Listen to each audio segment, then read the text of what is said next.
Hello, loves. Today we are going to talk about the difference between inspired action and motivated action. So I know you have experience with motivation, motivational speakers, motivational posters.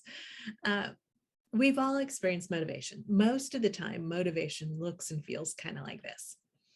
You set a goal, you chunk it down into smaller steps, and then you follow those steps and check them off your to-do list, and you feel like you accomplished something. But for the most part, we never quite get to those goals. And it never feels fun while we're doing it, right? It feels like a whole lot of should and a whole lot of supposed to, and not very much ease or grace or pleasure. Motivation, oftentimes when we're trying to motivate ourselves, it triggers our inner rebellious teenager. And so we get this sort of, you can't make me kind of vibe going on inside of ourselves. We get this push pull, and we just aren't making progress toward the things that mean the most to us. So inspired action is completely different from that. Inspired action is when we tune into our divine guidance and we receive our inspiration, or it might sound like intuition, it might feel like creativity. We get this idea. It could be as simple as call Bob. I wonder what's up with Bob. Or it could be, wow, here's a whole new market that my product would be perfect for. I can't wait to explore this. But that's exactly how you know it's inspired action. It's got that I can't wait.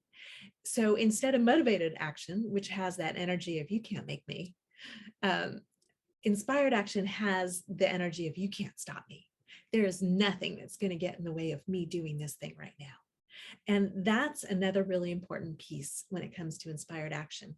Inspired action is time sensitive. So if you get that inspiration, like, hey, I wonder what's going on with Bob, it's probably because Bob has the answer to the question you were just thinking about. So call Bob now. Or Bob was just thinking about you. Like there's some time sensitive reason that that thought popped into your head, quote unquote, right? That you got inspired to think of Bob. So take the action as soon as you possibly can. Obviously, if you're in the shower and you've got shampoo in your hair, you don't have to jump out, call him right then. You can finish doing what you're doing. If you're driving somewhere, you can get there safely and then call Bob. But don't put it at the bottom of your to-do list and get to it in a week or 2 or 12 if you're lucky. So that is today's really quick